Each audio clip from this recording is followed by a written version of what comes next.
Tapi kenapa orang tak ada ulama mengatakan itu wajib peral Rasulullah melakukan? Ada orang asal ikut Rasulullah wajib hukumnya. Berarti wajib rambut panjang. Kan kalau ada orang sunnah, ini kamu melakukan sunnah apa? Kamu juga tidak sunnah. Rasulullah itu panjang rambutnya, kenapa kamu tak sunnah? Siapa dia jawab? Sahih Bukhari, Sahih Muslim semuanya. Rasulullah sampai bau rambutnya. Kenapa? Karena ulama semuanya menyimpulkan Rasulullah berambut panjang itu mengikuti tradisi orang-orang Arab lingkungan Mekah waktu itu. Arab itu panjang-panjang rambutnya laki-laki itu. Maka kalau Bapak Ibu lihat film-film zaman dulu buat orang kan panjang-panjang kan? Memang tradisinya begitu. Rasulullah ikuti tradisi selama tradisi itu tidak ada larangan.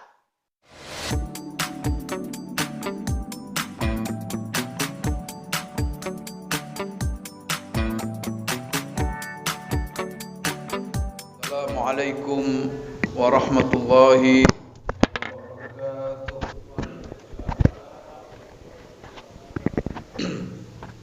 Alhamdulillahi rabbil alamin wa bihi nasta'in ala umuri dunya waddin. Wassalatu wassalamu ala asyrafil anbiya'i wal mursalin wa ala alihi wa ashabihi wa man tabi'ahum bi ihsanin ila yaumiddin, amma ba'd. Allahumma 'allimna ma yanfa'una wanfa'na bima 'allamtana innaka antal alimul hakim. Rabbana zidna 'ilma warzuqna fahma. Allahumma inna nas'aluka 'ilman nafi'a wa rizqan thayyiba wa 'amalan salihan mutaqabbala. Allahumma ja'alna mimman yastami'una al-qawla fayattabi'una ahsana. Allahumma ja'alna birahmatika fi ibadikas salihin. Bapak-bapak, ibu-ibu, kaum muslimin, kaum muslimat, jemaah salat maghrib, hafizakumullah wa ra'akum. Alhamdulillah, bersyukur kita kepada Allah Subhanahu wa taala pada malam hari ini kita kembali dikumpulkan Allah di rumahnya yang mulia ini untuk melanjutkan kajian kita tentang kitab Asy-Syama'il Al-Muhammadiyah. Sedikit saya ingin mengingatkan diri saya dan juga Bapak Ibu bahwa kita sekarang berada di bulan Zulqa'dah namanya. Maka untuk kita ketahui, kenapa perlu kita mengetahui? Tak boleh waktu-waktu itu lewat begitu saja dalam kehidupan kita. Karena setiap waktu itu ada tugas yang Allah berikan kepada kita. Kita ini kan Bapak Ibu, hidup ini kan menuruti, mengikuti jadwal yang telah Allah jadwalkan kepada kita. Jadi jangan sampai kita tidak ada tahu waktu. Sembunyi di rumah, umpamanya tak keluar kamar, tak tahu kapan terbit matahari, kapan terbit fajar, kapan zuhur, kapan datar aja hidup ini. Kita tidak, sebagai orang yang beriman, harus tunduk kepada jadwal yang telah dijadwalkan Allah. Maka tidak ada waktu yang kita lewati kecuali Bapak Ibu ada di situ tugas-tugas yang Allah berikan. Maka kita ngikuti aja dalam hidup ini. Maka orang yang beruntung hidup sesuai dengan jadwal yang telah Allah tentukan. Dia tidak meleset. Walaupun kita diberikan wewenang oleh Allah membuat jadwal sendiri, tapi jangan sampai bertentangan dengan jadwal Allah. Jadwal yang telah Allah tetapkan dan Rasulnya. Ya umpamanya kan, pagi-pagi apa jadwal kita? Ya solat subuh bangun. Terbit fajar shadiq bangun. Kemudian kita solat subuh. Itu jadwal siapa itu? Jadwal kita atau jadwal dari Allah? Kan jadwal dari Allah itu. Dan kita ikuti. Maka kita tidak bisa bangun sembarangan. Saya mau bangun jam 8, saya bangun tidak bisa. Kita harus mengikuti jadwal itu. Selesai kita solat subuh. Kalau seandainya ada kewajiban, silakan pergi kemana menunaikan kewajiban kita kepada sesama manusia. Tapi dahulukan kewajiban kepada Allah. Jangan nanti ada janji salat subuh dengan orang, nanti diundur salat subuh jam 10, tidak bisa. Jadwal Allah dulu, karena kita hidup untuk Allah. Kemudian kalau ada jadwal dengan orang, maka setelah kewajiban kepada Allah kita tunaikan, baru kewajiban kepada kita sesama manusia. Maka di dalam Al-Quran setelah kita salat, fantashiru fil ardi wabtaghu min fadlillah. Bertebaranlah kamu di muka bumi, cari rezeki Allah. Tapi ingat, sambil cari rezeki jangan lupa berzikir. Wazkurullaha katsira la'allakum tuflihun. Pasti kalian beruntung. Masya Allah. Nanti sukses bisnisnya, sukses usahanya, sukses pekerjaan, sukses rencananya. Maka Bapak Ibu sekalian ya, kalau kita gagal dalam hidup ini, banyak rencana-rencana Pak ya, tapi kadang tak terwujud. Dua kuncinya kenapa tak terwujud. Dua. Pertama, lalai kita mengingat Allah. Zikir kita kurang.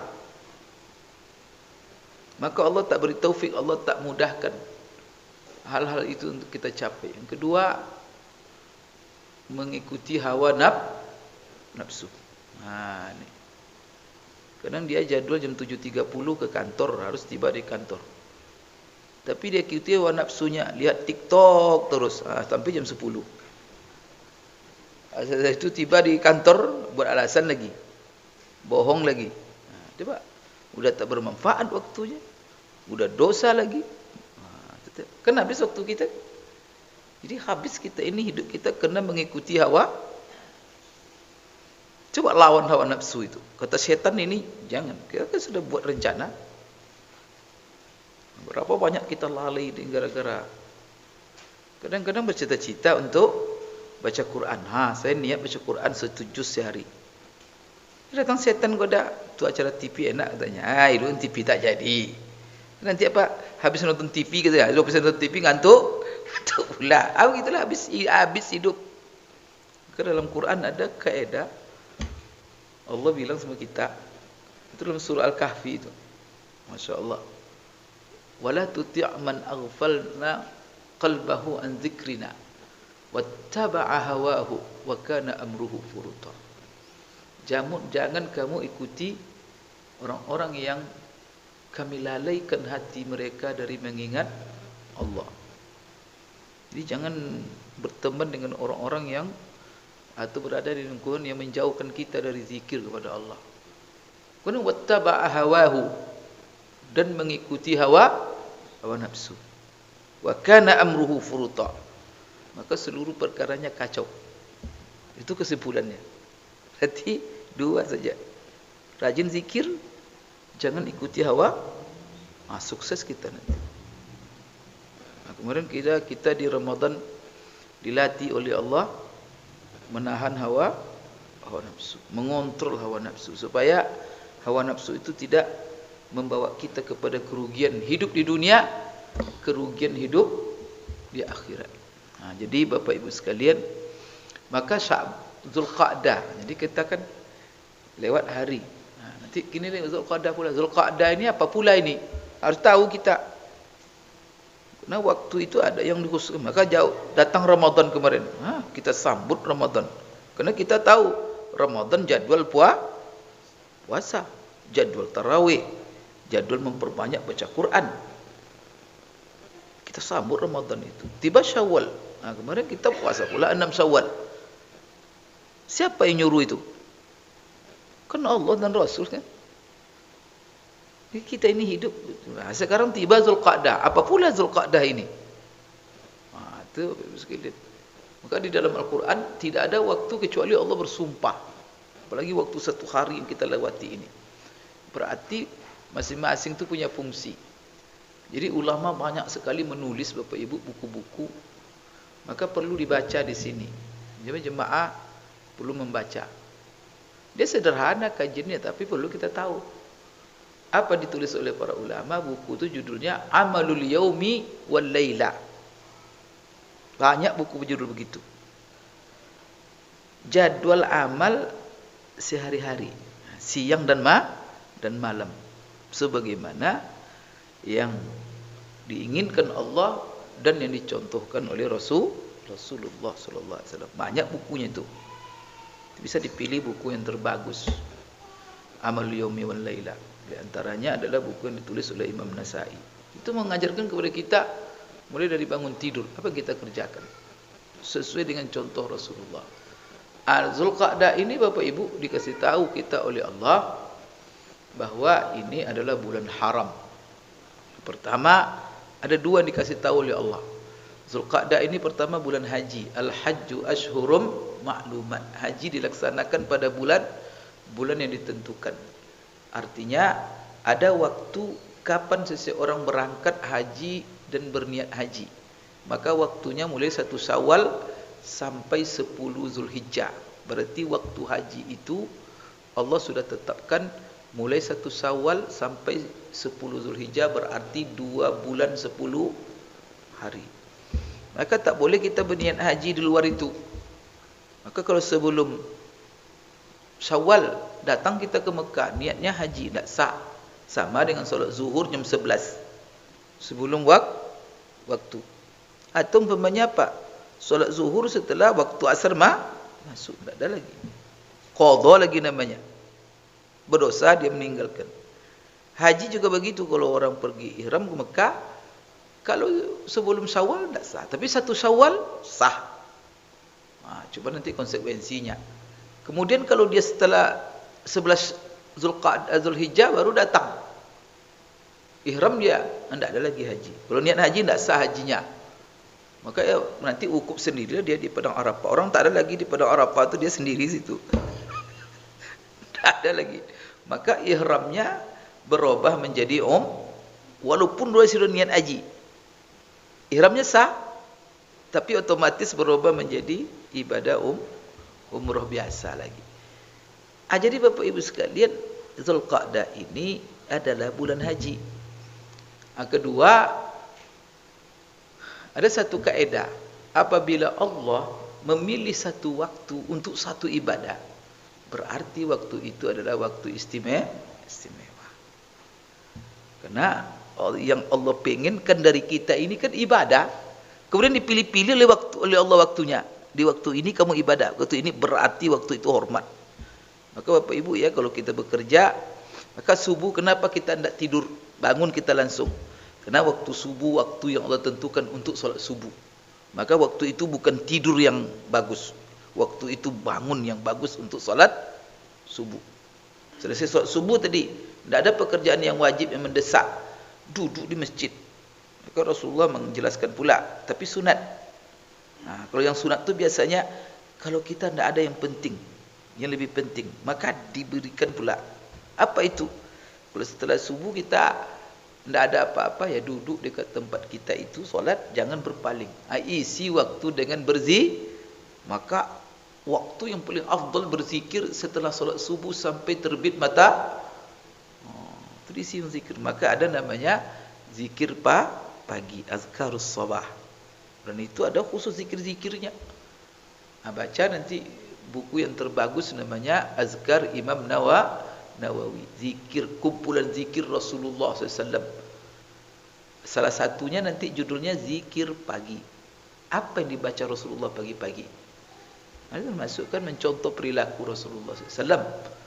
Bapak Ibu sekalian, sampai nanti terbit matahari, maka solat kita 2 rakaat. Namanya solat isyraq atau solat syuruk. Kalau itu kita lakukan tiap hari, Masya Allah. Siapa yang melakukan itu, maka apa? Mendapat pahala 1 kali haji dan 1 kali umrah. Sempurna kata Rasulullah. Maka kita tidak susah-susah cari pahala haji umrah. Hadir solat subuh berjamaah. Setelah solat subuh jangan bergerak dari tempat kita. Isi dengan zikir. Kalau ada majlis ta'lim, dengarkan majlis ilmu sampai terbit matahari. Itu isi baca Quran. Setelah terbit matahari langsung kita solat 2 rakaat. Solat isyraq. Itu luar biasa. Jadi itu amalan itu yang dicontohkan Rasulullah SAW. Setelah itu kalau selesai solat, fa iza qudiyatis salat fantashiru fil ardi. Cari rezeki Allah. Kemudian zuhur nanti jangan cari rezeki pula, datang. Karena kita dipanggil datang lagi. Jadwal kita kalau sudah tergelincir matahari, jadwal kita solat zuhur oleh Allah. Jangan cari makan pula lagi, jangan rapat-rapat juga lagi. Itu bukan jadwal rapat, jadwal solat. Kenapa? Karena jadwal Allah harus kita lebih utamakan daripada kehidupan kita. Kecuali mungkin ya, umpamanya pemadam kebakaran tiba waktu zuhur. Jangan pula solat zuhur dulu. Di padang kebakaran tu Allahu Akbar, pergi dia sudah habislah semua. Itu nanti ada pula itu tidak pula sesuai dengan agama itu. Kenapa dalam hal ini kalau bertentangan kewajiban solat umpamanya kemudian ada kerusakan darurat, maka dahulukan darurat. Kenapa? Karena zuhur waktunya lapang. Kalau itu lapang waktunya itu habis nanti. Itu salah pula nanti. Karena ada pula orang kan udah tinggalkan kita solat katanya. Padahal perkara itu perkara enggak bisa itu. Melanggar agama kita. Karena agama sendiri. Maka di dalam agama itu ada kaidah kalau bertentangan di hadapan kita dua maslahat. Maslahat yang mana didahulukan? Maka harus pilih maslahat yang lebih besar. Kalau bertentangan di hadapan kita, maju kena, mundur kena. Gimana itu? Kalau ditinggalkan kebakaran habis semua. Pergi solat kan untuk solat. Nanti kalau kita padamkan kebakaran, tidak solat berjamaah, mana kita dahulukan? Maka di sini banyak kaedahnya itu. Jadi kalau bertentangan maju kena juga lihat mana yang lebih besar mudaratnya. Maka itu yang dihindari, maka kita lakukan mudarat yang lebih kecil. Bahkan maju dosa, mundur dosa. Ini seperti politik umpamanya, contoh kita ini Indonesia. Tidak milih, nanti diisi oleh milih katanya ini demokrasi bukan dari Islam. Gimana? Parah kan? Diisi oleh orang tak benar. Habis kita. Kalau kita tidak ikut. Kalau ikut katanya, ini tidak ada contoh di Rasulullah. Kayak gitu. Maka kita di situ pertimbangan maslahat mudarat. Walaupun kadang-kadang maju mudarat, cari mana mudarat yang lebih kecil. Terpaksa. Dan dosa kita tidak dosa. Walaupun hakikat perbuatan itu dosa, tapi kita menghindari dosa yang lebih tidak dosa jadinya. Karena kita tidak punya pilihan lagi. Ini ada Bapak Ibu sekalian kaedah-kaedahnya. Jadi kembali kita kepada Zulqa'dah. Jadi pertama dia bulan haji, yang kedua dia bulan haram. Ini yang saya inginkan karena Allah menetapkan sepanjang tahun itu ada 4 bulan haram. Pertama Zulqa'dah. Ini mulainya Zulqa'dah ini. Zulhijjah, Muharram. Apa konsekuensi kita Zulqa'dah? Ini ujian dari Allah untuk kita setelah Ramadan. Karena Ramadan kemarin yang dilatih, yang dicuci betul dalam diri kita itu jiwa menahan. Menahan dari hal-hal yang diharamkan Allah. Maka di Zulqa'dah ini bulan haram, maka kita dilarang berbuat maksiat. Kenapa? Karena maksiat di bulan Zulqa'dah, bulan haram ini dilipat gandakan dosanya oleh Allah. Jadi kalau kita buat maksiat, gunjing orang, fitnah orang, curi apa, dosanya berlipat-lipat. Supaya apa? Allah ingin menguji sejauh mana jiwa menahan kita kemarin yang sudah terlatih bulan Ramadan. Rem yang telah kita perbaiki kemarin. Maka kalau yang haram-haram ya kita hindari. Kemudian di bulan haram ini seluruh amal soleh itu dilipat gandakan juga pahalanya oleh Allah. Maka perbanyak Bapak Ibu sekalian amal soleh dan hati-hati kita, karena kita sekarang di bulan haram. Itulah sebabnya saya katakan perlu diingatkan kita, karena ini adalah waktu yang Allah jadikan maksiat berlipat-lipat dosanya. Ada tahu kita itu? Jangan pula nanti pas bulan haram maksiat semakin banyak. Astagfirullah. Atau kita kan tidak mengerti. Maka di sini itu sepakat ulama mengatakan, karena Allah sendiri mengatakan dalam Quran, fala tazlimu fihinna anfusakum.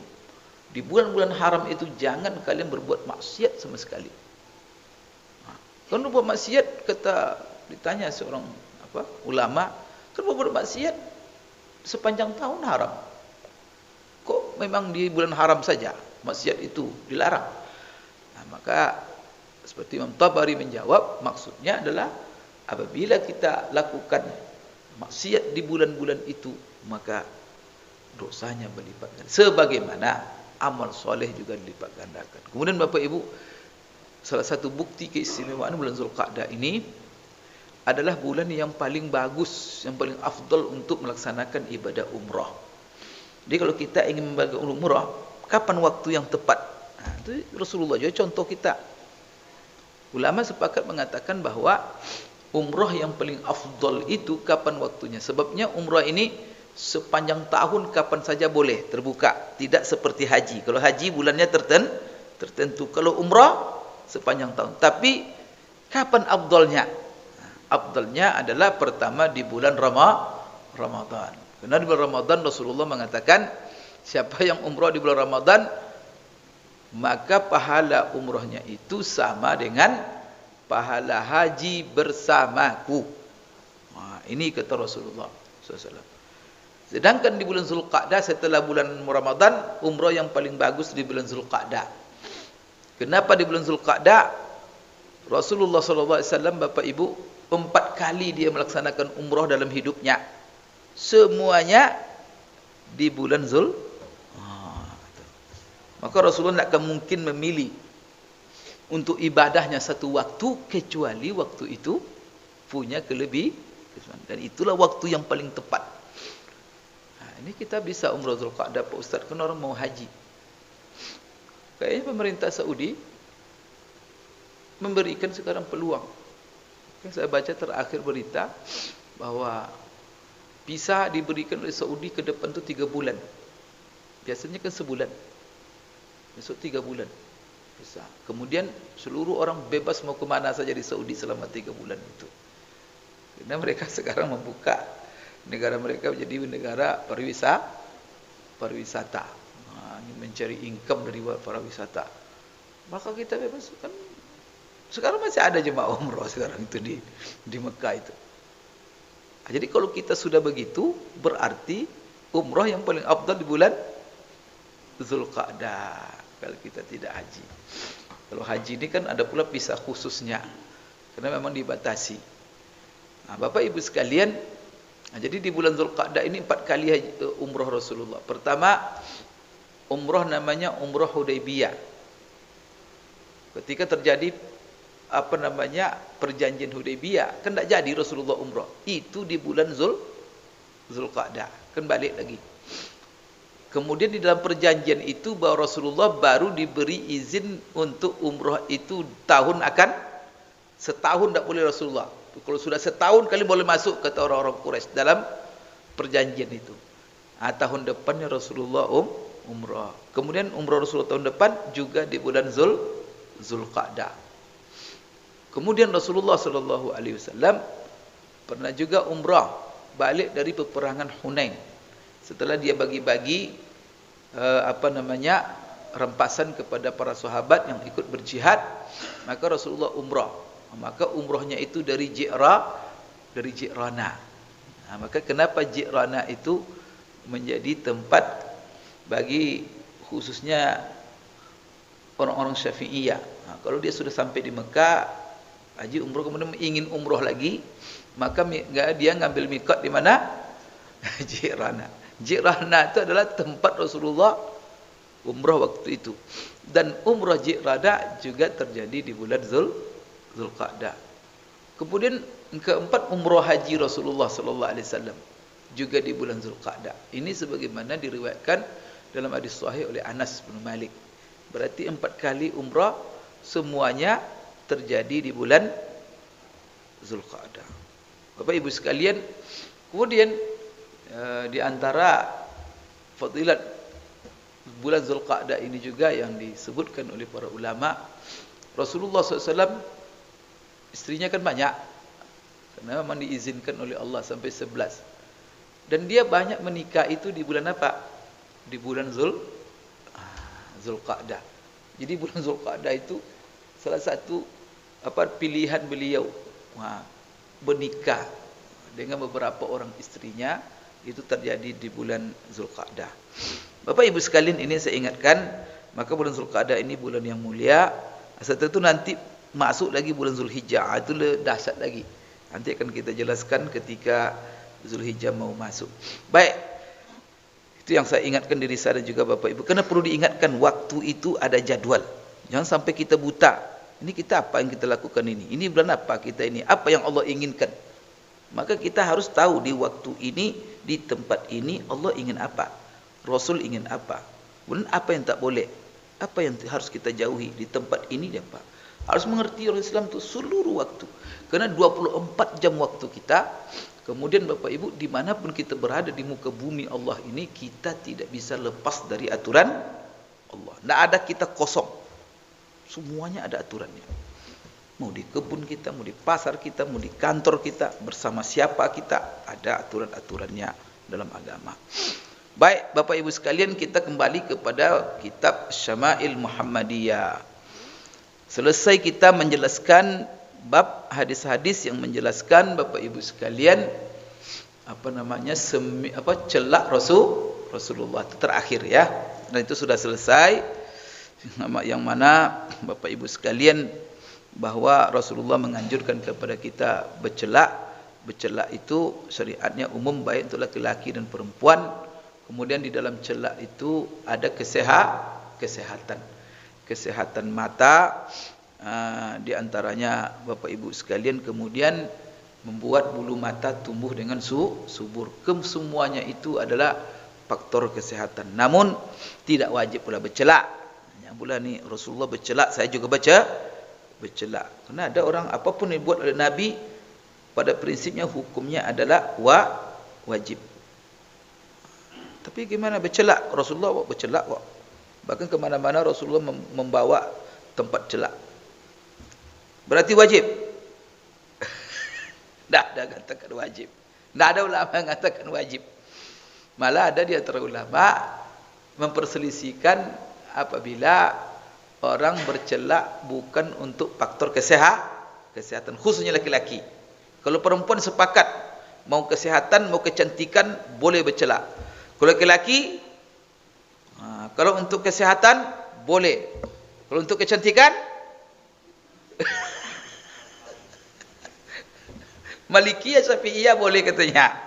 Tapi kalau mazhab Hanabilah Syafi'iyah, tidak ada masalah, sama. Pokoknya bercelak. Tapi kalau Hanafiyah, Malikiyah makruh hukumnya.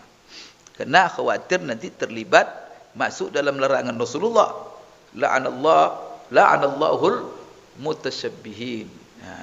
Minar rijal wal mutasyabbihat. Artinya apa? Allah melaknat laki-laki yang menyerupai perempuan. Perempuan yang menyerupai laki-laki. Ya, bahasa kita waria namanya. Ada waria, ada pula kan macam-macam itu. Tapi kalau untuk kecantikan supaya cantik itu laki-laki dia. Itu yang kata Imam Malik makruh, dan juga dalam mazhab Hanafiyah. Sekarang Bapak Ibu masuk kita lagi ke dalam bab lain tentang kehidupan Rasulullah. Maka kita ini mengkaji pri kehidupan Rasulullah. Baik yang sifatnya fisiknya, artinya kebiasaan sehari-harinya, atau hal-hal yang bersifat akhlaknya yang mulia. Baik Bapak Ibu sekalian, babu ma jaa fi libasi Rasulillah sallallahu alaihi wasallam. Ini adalah bab kumpulan hadis-hadis tentang pakaian Rasulullah sallallahu alaihi wasallam. Jadi sekarang kita membicarakan pakaian Rasulullah sallallahu alaihi wasallam. Karena banyak orang sekarang mendakwa ini pakaian Rasulullah, begini Rasulullah, begini, semuanya mendakwa. Sekarang bagaimana pakaian Rasulullah SAW sebagaimana dalam hadis-hadis ini? Bapak Ibu sekalian, pakaian ini adalah sangat penting sekali. Karena pakaian ini bukan hanya sebagai kebutuhan kita manusia biasa, tetapi Bapak Ibu, ini adalah syariat. Maka pakaian itu syariat. Maka orang kalau pakaian ada tak berpakaian, dia haram hukumnya. Itu neraka ancamannya. Orang yang melanggar aturan-aturan berpakaian yang telah ditentukan oleh agama, maka dia ancam dia neraka. Kemudian di dunia bisa dia terhina, di akhirat apalagi. Alhamdulillah Bapak Ibu sekalian, ya mungkin ya agama yang sangat ketat dan sangat rinci mengatur tentang pakaian hanya Islam. Begitulah. Jadi pakaian itu kalau kita lihat di dalam tujuan syariatnya, untuk apa kita berpakaian? Jadi dia dua saja sebenarnya Bapak Ibu sekalian. Dan itu tidak ada masalah. Pertama sekali, bahwa apa? Berpakaian itu tujuannya adalah untuk menutup aurat. Jadi pertama adalah menutup aurat. Karena di dalam agama kita, dalam diri manusia itu secara fitrah pun ada aurat-aurat. Apa aurat-aurat itu? Sesuatu yang harus dia tutup dan tidak boleh terbuka. Nah, itu aurat namanya. Tidak boleh agama terbuka. Dan itu bukan tuntutan agama saja. Dan itu adalah tuntutan kemanusiaan. Fitrah manusia yang sehat. Maka fitrah manusia yang sehat, kalau sehat fitrahnya, agama apapun dia, berpakaian dia enggak. Gimana kita kalau melihat manusia enggak berpakaian? Maksudnya siapapun apapun agama itu, lihat orang enggak pakaian. Dikira orang apa itu pasti? Orang majnun tu. Tak ada akal. Siapa pun melihatnya, enggak mau Islam, berarti apa? Pakaian fitrah. Ada konsekuensi Anda sebagai manusia pakaian. Maka tidak ada Bapak Ibu makhluk di dunia ini tiba di muka bumi langsung cari pakaian dia. Tidak ada. Manusia cuma. Maka Pak Adam dan Hawa ketika diturunkan ke muka bumi pakaian. Kan tidak kan? Tak ada pakaian dia. Akhirnya apa? Begitu keturun ke surga, dia cari daun-daun untuk menutup apanya. Berarti apa? Sudah ada perasaan malu. Jadi hal-hal yang manusia. Jadi aurat itu apa? Hal-hal dalam diri manusia, sesuatu dalam diri manusia, kalau orang lihat dalam dirinya maka dia akan malu. Itu aurat namanya. Maka dia tutup. Bapak Ibu sekalian, itu yang pertama ya, menutup aurat. Maka aurat itu diatur dalam agama kita. Aurat laki-laki, aurat perempuan. Kemudian aurat itu di dalam hal kita berinteraksi dengan orang. Jadi ada hubungannya dengan dilihat. Apa yang boleh dalam diri kita ini dilihat orang, apa yang tidak boleh dilihat oleh orang. Kemudian orang yang melihat siapa saja. Umpamanya kan ada orang di sampingnya itu, mungkin bapaknya, mungkin ibunya, mungkin saudaranya. Kalau laki-laki, di samping dia istrinya. Kalau perempuan, maka itu ada aturannya. Suami istri, apa yang boleh dilihat antara mereka berdua, apa tidak. Bapak dengan anak, orang tua, apa yang boleh dilihat, apa tidak boleh. Jangan sembarangan itu. Bapak punya anak perempuan, apa yang boleh dilihat anak perempuan kita, apa tak boleh. Jangan sampai tak tahu. Agama itu dosa. Kalau orang barat, iya tak ada. Lepas saja. Mana ada agama, tak ada aturan. Kita ada Bapak Ibu. Bahkan apa? Di dalam Al-Quran, di dalam surah An-Nur itu, ada ayat Bapak Ibu, melarang kita menerima anak kita dalam kamar kita, di 3 waktu. Anak-anak, bukan balik Pak, sudah cerdik saja dia, kecuali belum berakal sama sekali bayi, itu tidak ada masalah, bebas. Tapi kalau dia sudah cerdik, dia tahu membedakan kan, mana tangan kiri, mana tangan kanan, mana apa. Kalau dia sudah tahu membedakan, maka Bapak Ibu sekalian, sudah cerdik dia, maka tak boleh dia masuk ke dalam kamar kita sembarangan, khususnya di 3 waktu. Pertama sebelum solat subuh, menjelang solat subuhnya masuk. Yang kedua, waktu zahira, waktu solat tengah hari.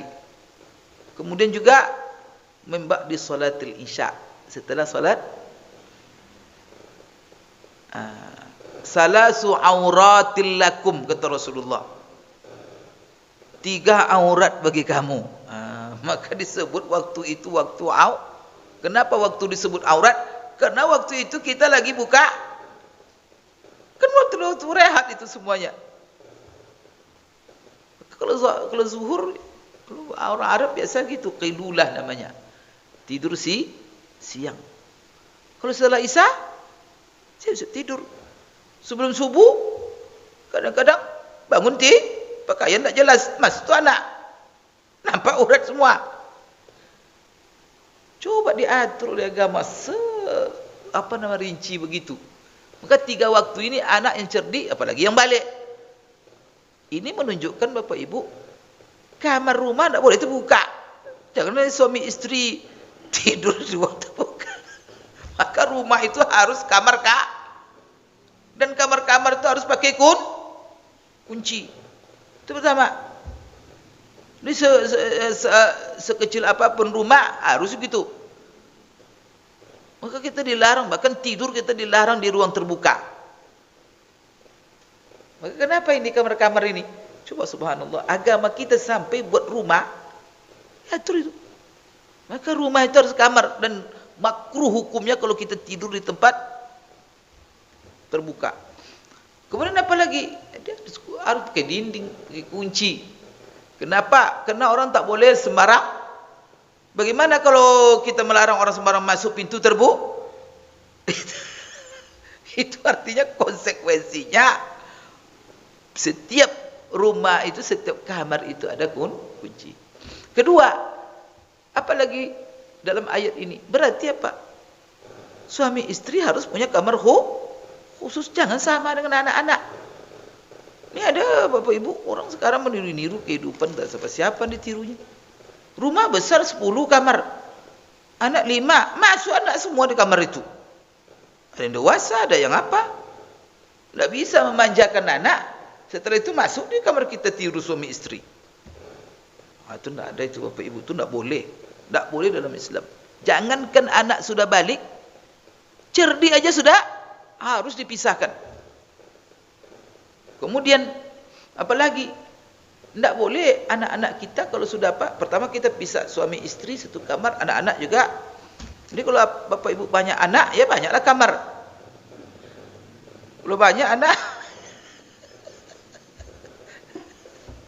sekarang bahaya sekarang. Bapak Ibu, salah satu kenapa ada LGBT sekarang? Rusaknya dari tatanan tadi itu tidak diperhatikan. Maka LGBT itu penyakit. Penyakit gara-gara apa? Tidak beratur. Maka ada hal-hal yang sifatnya preventif. Preventif itu menjaga supaya yang terjadi. Agama kita ini semua itu. Maka pagi orang solat selalu baca Quran, kepikir oleh dia LGBT. Bentar solat, bentar zikir. Setelah itu hadir majlis ilmu. Selalu dengan apa? Tapi kalau hidup Bapak Ibu, kadang-kadang menonton apa ditontonnya. Kemudian hidup bergumul dengan, gimana tak sakit? Karena sakit itu bukan virus bakteri saja. Perpindahan perilaku itu. Maka dijaga. Maka apa salah satu aturan Islam? Tak boleh tadi masuk kamar bapak istri, suami istri apa? Tak boleh masuk. Setelah itu apa? Tidak boleh anak-anak disatukan dalam satu kamar khusus laki-laki dan laki-laki, satu kamar laki-laki, perempuan kamar perempuan. Kemudian apa lagi?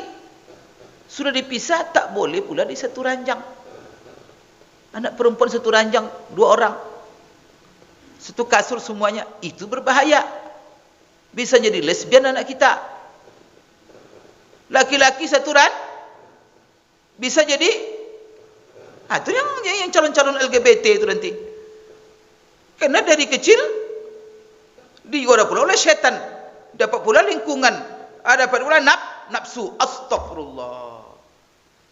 Itu minta legalkan pula di tengah-tengah umat Islam. Itu yang jadi masalah. Itu bertentangan jauh dengan Islam, Pak. Di tengah-tengah umat Islam, jangan dipaksakan umat Islam itu melawan agama kita. Neraka jahanam kita semuanya nanti. Maka kita ini umat Islam harus bersatu menolak itu. Itu kan Bapak Ibu jauh dari Islam, dan itu adalah pekerjaan terlaknat. Dan Allah ceritakan dalam Bapak Ibu kisah siapa itu? Kisah Nabi Lut. Saya membaca Bapak Ibu, tidak ada azab yang sangat dahsyat ditimpakan oleh Allah kepada umat yang ingkar kepada Allah itu. Kan banyak itu umat-umat yang umat Nabi Saleh, tapi ketika Allah bercerita tentang umat Nabi Lut, auzubillah, dahsyat siksanya Bapak Ibu. Kenapa? Karena memang betul-betul kemungkaran mereka itu sangat menji. Daga bete itulah. Kawin saja sejenis. Allah kata itu Bapak Ibu, ini penyakit. Auzubillah, tolong dia apa anak kita ya bahaya. Maka mulai kita aturan-aturan seperti itu, pakaian. Jangan anak perempuan kasih anak laki-laki, nanti jadi waria dia. Kemudian yang laki-laki kasih sutra. Jadi apa dia? Siapa? Dari pakaian saja itu sudah berbahaya kalau kita salah. Itu preventif. Pakaian mempengaruhi jiwa. Maka kalau orang berpakaian tentara, maka jiwanya kasih pakaian polisi, kasih pakaian perempuan laki-laki. Pergaulan juga begitu, mempengaruhi Bapak Ibu. Coba anak perempuan suruh dia dari kecil ke dengan laki-laki saja. Kira besarnya gimana? Astagfirullah. Atau bilang ini tidak penyakit? Kita bilang hormon-hormon, siapa yang membuat apa itu? Karena kita sudah tidak menjaga. Maka bagusnya seperti pendidikan. Sekarang sudah barat pun sudah mulai. Pendidikan jangan campur laki-laki dan karena bisa nanti berbahaya. Laki-laki, perempuan.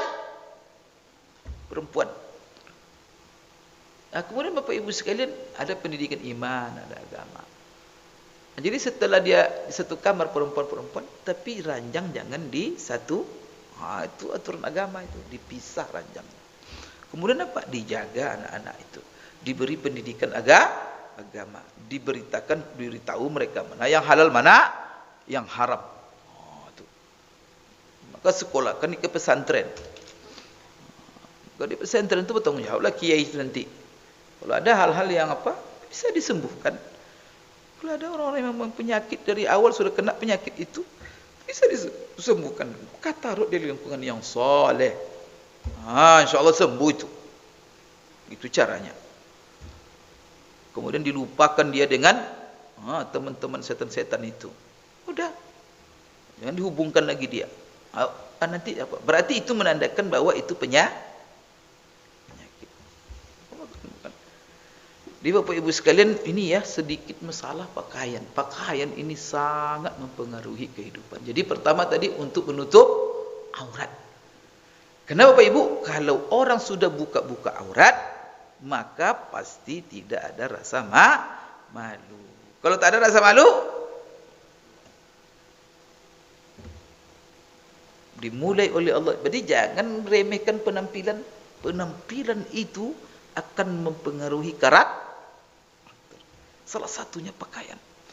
Coba Bapak pakai jubah terus. Nanti ada kan dalam hadis itu Rasulullah sangat mencintai pakaian gamis. Coba Bapak Ibu kalau kemana-mana pakai gamis, bapaknya pakai gamis, pakai peci haji. Kira-kira gimana? Pengen ke masjid. Ya enggak? Tapi coba pakai lepis. Lepis itu baju kaos apa lagi? Atau mau ke mana? Mau ke bar aja nanti itu. Atau mau ke karaoke aja. La ilaha illallah. Maka jadikan penampilan kita menjaga diri kita. Maka apa? Penampilan dengan penampilan Rasulullah. Penampilan Rasulullah kita contoh. Masya Allah. Terjagalah ketakwaan mulai dari pakaian. Maka sekarang kita pelajari bagaimana Rasulullah mengatur Dan pertama, bagaimana Rasulullah berpakaian untuk kita contoh. Jadi nanti akan ada bagaimana Rasulullah berpakaian, kemudian apa perintah-perintah Rasulullah dalam pakaian, apa larangan-larangan Rasulullah dalam pakaian. Nah, nanti akan kita baca dalam hadis-hadis ini. Jadi pertama adalah pakaian itu bertujuan untuk menutup aurat. Kemudian Bapak Ibu sekalian, pakaian itu adalah performan, yaitu penampi, supaya apa? Setiap orang dengan pakaiannya itu tampil dengan penampilan yang layak, serasi, indah. Maka apa? Pakaian itu untuk keindahan, karena Allah mencintai. Maka kata Rasulullah SAW, Innallaha jamilun yuhibbul jamal. Sesungguhnya Allah itu indah dan dia mencintai keindahan. Hadis ini Bapak Ibu dalam Sahih Muslim berkenaan dengan pertanyaan sahabat kepada Rasulullah SAW, karena Rasulullah komentar begini, la yadkhulul jannata man kana fi qalbihi misqalu dzarratin min kibir. Tak akan masuk surga. Dalam satu riwayat, tak akan bau. Jangan masuk, bau surganya akan dapat. Siapa? Orang yang di dalam hatinya ada sedikit saja sifat sombong. Nah, ini Bapak Ibu ya, hati-hati ini. Dosa makhluk pertama di dunia ini sombong. Siapa itu? Iblis. Nah, sombong. Sombong itu macam-macam juga itu. Maka merendahkan orang lain. Maka disuruh dia, Bapak Ibu sekalian, sujud kepada Adam, tak mau dia. Siapa Adam dari tanah? Diinjak-injak masa apa? Saya dari mulia dari dia. Ini kesombongan ini, inilah dosa. Maka sahabat, Bapak Ibu, khawatir mereka sombong. Berarti apa? Yang mereka tanya begini, ya Rasulullah, apakah kami sombong kalau salah seorang kami pakai baju yang bagus, baju yang baru, baju yang bagus, ya Rasulullah, apakah kami sombong? Oh tidak, kata Rasulullah. Apakah ya Rasulullah, kalau kami pakai kendaraan yang bagus, sombong? Tidak, kata Rasulullah. Kalau kami pakai sandal yang bagus, sepatu yang bagus, sandal yang bagus, sombong kami Rasul? Tidak. Kalau semuanya itu kalian pakai untuk keindahan, maka kalau untuk semua kalian pakai, tidak sombong kalian. Kalau kalian pakai untuk keindahan, maka Rasulullah langsung, Innallaha jamilun yuhibbul jamal. Sesungguhnya Allah itu indah, suka kepada keindahan. Berarti di sini ada dua tujuan berpakaian. Pertama menutup aurat, yang kedua untuk keindahan.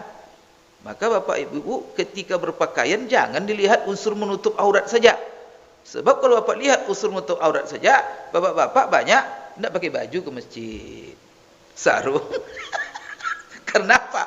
Aurat hanya antara tepusan dengan lutut cuma. Ada Bapak lihat orang ke masjid pakai. Sudah kan tidak bisa kita salahkan kan?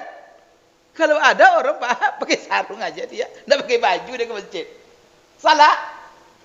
Tidak salah, berdosa? Tak berdosa. Tapi namanya tidak pantas. Tuh. Jadi ada kepantasan, ada menutup aurat. Tidak indah.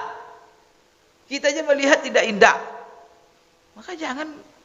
Kena ada orang pakaian sembarang, pokoknya tak dosa, selesai. Oh kamu mau apa cerita, orang mau apa, tak boleh Pak.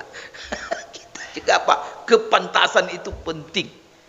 Maka Rasulullah kan, Allah itu indah, mencintai keindahan. Keindahan itu biasanya kan yang sunat-sunat itu untuk kita apakan. Tapi itu perlu Pak, disitulah kesempurnaan kita.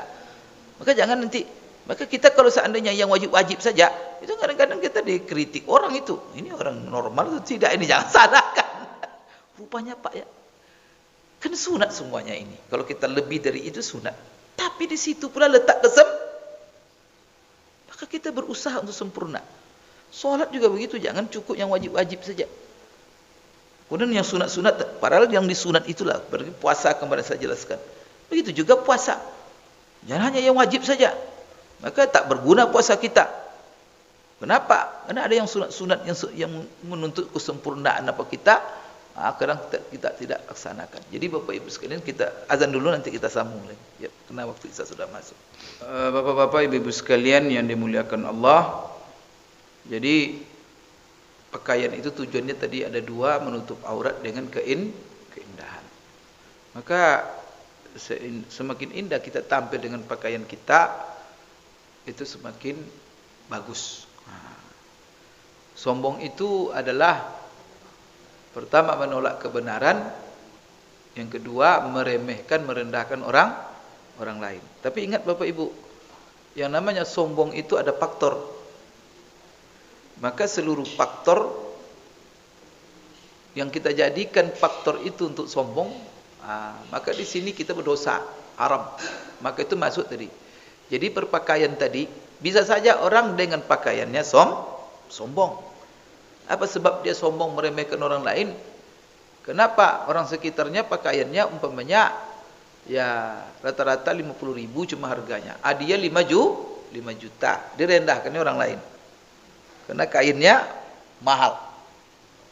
Ibu-ibu juga begitu, tidak disapanya orang. Jilbabnya 2 juta, di sampingnya jilbabnya 10.000 3. Itu tidak boleh. Maka tak boleh kita menyombongkan diri, karena hati-hati itu. Kita berpakaian bukan untuk menyombongkan diri. Kita berpakaian menutup aurat dan untuk senang. Senang orang melihat, senang kita juga memakainya. Bapak Ibu sekalian, maka di dalam Islam, kaedah berpakaian itu pada prinsipnya. Ini masuk kaedah dasar. Dalam masalah berpakaian, al-aslu fil libas al-ibaha. Jadi kaedah umum, kaedah dasar di dalam masalah berpakaian ini hukumnya boleh. Di seluruh pakaian itu boleh. Begitu prinsipnya. Begitu kaedah dasarnya. Kecuali ada dalil-dalil yang menjelaskan bahwa pakaian itu terlarang. Berarti mana yang lebih banyak, yang halal atau yang haram dalam pakaian? Yang halal. Yang haram cuma sedih. Karena yang haram itu pengecualian sifatnya. Nah, nanti akan kita jelaskan apa saja yang diharamkan dalam berpakaian. Oleh karena itu, silakan seseorang pakai pakaian apa saja, dengan syarat pakaiannya itu tidak ada mengandung unsur larangan. Itu aja. Berarti yang kita perlu pelajari dalam pakaian apa yang terlarang. Kemudian kaidah kedua dalam berpakaian adalah berpakaian itu mengikuti tradisi setempat. Jadi bagaimana tradisi orang di setempat itu, itulah asal-asalnya. Kecuali tradisi itu dilarang oleh agama, maka tak boleh kita ikut. Tapi selama di dalam tradisi berpakaian sebuah masyarakat tidak ada larangan di situ, jangan pakai pakaian lain. Bisa berdosa kita, bisa kena ancam kita. Orang di sini bisa pakai batik, dia pakai jubah Sudan terus, sehingga terkena. Orang pakai sarung, dia pakai macam-macam dia pakai kan. Nanti berbeda. Ada orang senang asal tampil. Astagfirullah, Pak ya, kalau ada jiwa itu jiwa ada bermasalah itu. Senang tampil beda. Maka kita itu usahakan selalu bersama. Rasulullah itu begitu. Maka Rasulullah itu banyak hal-hal yang Bapak Ibu dilakukannya itu karena tradisi, mengikuti tradisi. Selama tidak ada larangan. Maka coba, kan selalu saya jelaskan di sini. Kita kemarin mengkaji tentang rambut Rasul. Gimana rambut Rasulullah? Ini satu pun tidak ada seperti rambut Rasulullah ni. Maka Bapak Ibu tidak ada yang sunnah satupun ini. Bapak khususnya. Rambut Rasulullah itu sampai di bahu. Panjang. Mana ada ustaz-ustaz ulama-ulama pakai rambut panjang? Tidak ada. Kenapa? Habib Bahar ya. Iya. Tapi salah dia. Kalau dia berniat untuk mengikuti sunnah Rasulullah, tidak masalah. Tapi kenapa orang tidak ada ulama mengatakan itu wajib peral Rasulullah melakukan? Ada orang asal ikut Rasulullah wajib hukumnya. Berarti wajib rambut panjang. Kan kalau ada orang sunnah, ini kamu melakukan sunnah apa? Kamu juga tidak sunnah. Rasulullah itu panjang rambutnya, kenapa kamu tak sunnah? Siapa dia jawab? Sahih Bukhari, Sahih Muslim semuanya. Rasulullah sampai bau rambutnya. Kenapa? Karena ulama semuanya menyimpulkan Rasulullah berambut panjang itu mengikuti tradisi orang-orang Arab lingkungan Mekah waktu itu. Arab itu panjang-panjang rambutnya laki-laki itu. Maka kalau Bapak Ibu lihat film-film zaman dulu buat orang kan panjang-panjang kan? Memang tradisinya begitu. Rasulullah ikuti tradisi selama tradisi itu tidak ada larangan. Tapi kalau ada larangan Rasulullah tidak ikut. Tapi kalau tidak ada larangan Rasulullah ikut. Maka jangan salah, jangan Rasulullah juga ikut pakaian, cara berpakaian orang-orang jahil selama pakaian itu tidak ada larangan pakai. Jadi ini Bapak Ibu ya beda. Itulah sebenarnya pakaian itu prinsipnya boleh. Maka salah satunya apa? Ada itu jaga itu. Maka kalau kita pergi, maka itulah. Coba Bapak dicela orang jadi jangan apa? Pergi ke kantor, ada pakaian kan? Kantor. Jangan nanti pakaian sholat Bapak bawa, marah dikeluarkan Bapak di kantor. Itu Bapak bilang ke pakaian sunnah, tidak mengerti sunnah itu orang. Coba dia ke susir nanti. Itu memang itu. Kenapa? Karena Rasulullah tidak ada Bapak Ibu membuat. Maka bahkan Rasulullah apa? Anjurkan kita punya pakaian. Ada pakaian sholat, ada pakaian kerja. Maka di tempat pekerjaan ada pula tradisi pakaiannya. Kalau di pasar ada pula tradisi pakaiannya. Itu Bapak Ibu sekalian. Maka seperti kaidah-kaidah kita, di mana bumi dipijak di situ, itu betul itu kaidah dasar dan agama kita selama tidak tapi kalau ada larangan tidak boleh. Makanya tradisi orang begitu koteka saja, atau Bapak ikut pula, atau haram hukumnya itu. Harus dirubah tradisi itu. Ya maksudnya kan jenis pakaiannya kadang-kadang, enggak? Dia menutup aurat semuanya. Tapi mereka pakai macam-macam nama pakaian sekarang itu kan, apalagi zaman sekarang perkembangannya luar biasa. Saya sendiri tidak tahu nama-namanya. Tapi kan ukur yang diberikan oleh agama itu ukur apa namanya? Kaidah-kaidah saja.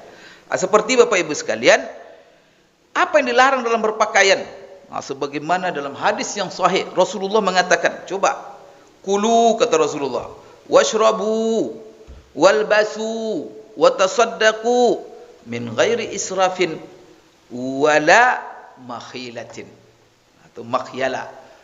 Apa artinya itu? Makan oleh kamu semua, silakan makan apa saja.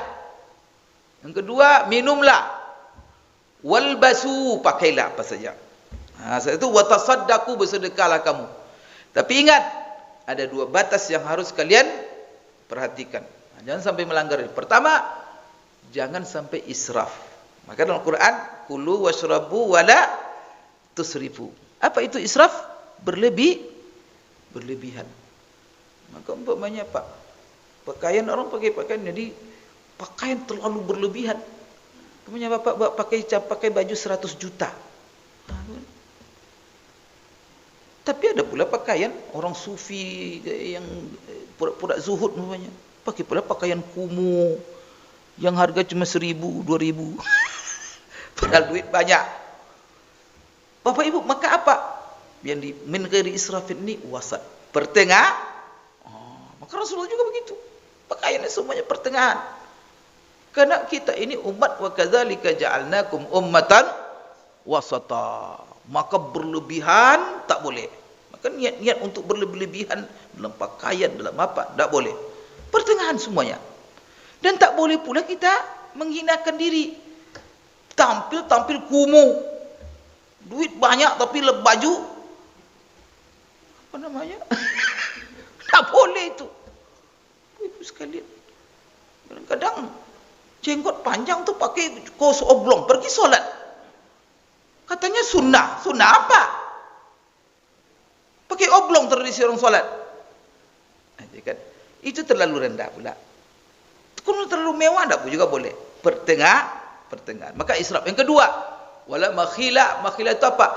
Tak boleh kamu makan, minum, kemudian pakaian, bersedekah. Semuanya itu membawa sombong.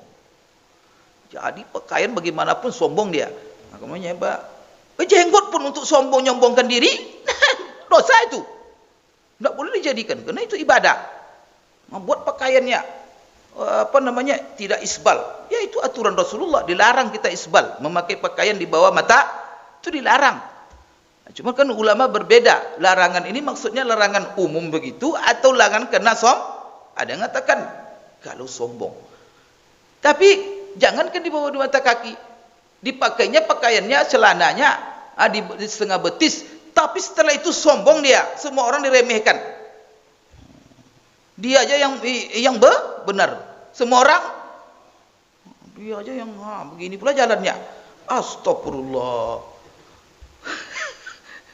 Kainnya benar, niat tak benar, sombong. Beribadah pun sombong bahaya. Salat kita tuh sombong kita.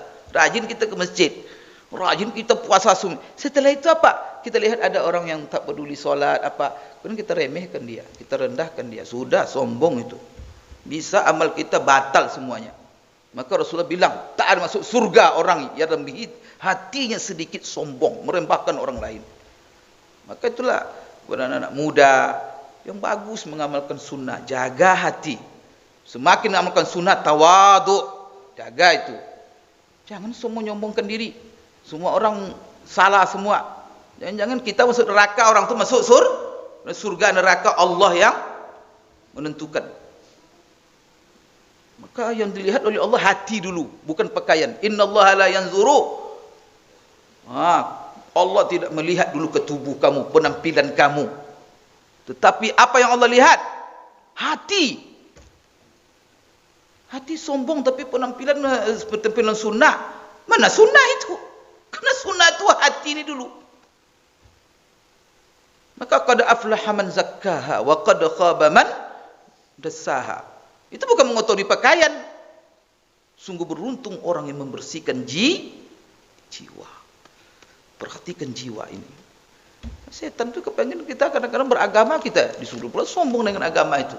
Astagfirullahaladzim. Maka hati-hati kita betul. Bapak ibu sekalian, maka pakaian ini kata Rasulullah, dua yang perlu diperhatikan, jangan berlebihan dan jangan pula berpakaian dengan sombong. Maka dalam sebuah hadis juga dari Ibnu Abbas, ini kata-kata Ibnu Abbas, dia mengatakan kul ma syi'ta, makan oleh kamu apa yang kamu inginkan, pakai oleh kamu apa yang kamu inginkan. Coba begitu, pakai, silakan pakai, tapi hindari oleh kamu dua perkara. Pertama berlebihan, yang kedua sombong, khuyala. Maka Bapak Ibu sekalian, mudah-mudahan terhindar kita daripada hal ini, dan insyaallah akan kita jelaskan dari kesimpulan para ulama apa saja bentuk-bentuk pakaian yang dilarang oleh Rasulullah SAW. Jadi berpakaian yang perlu kita hindari. Kalau sudah terhindari yang ini semuanya, silakan yang lainnya pakai. Tapi jaga saja yang diharamkan ini. Maka perlu kita sebut, kita sampaikan, jelaskan apa saja yang diharamkan itu. InsyaAllah kita sambung pada Jumat yang akan datang. Aku qouli hadza wa astaghfirullah li wa lakum. Subhanakallahumma rabbana wa bihamdik asyhadu an la ilaha illa anta astaghfiruka wa atubu ilaik. Wabillahi taufiq wal hidayah. Assalamualaikum warahmatullahi wabarakatuh.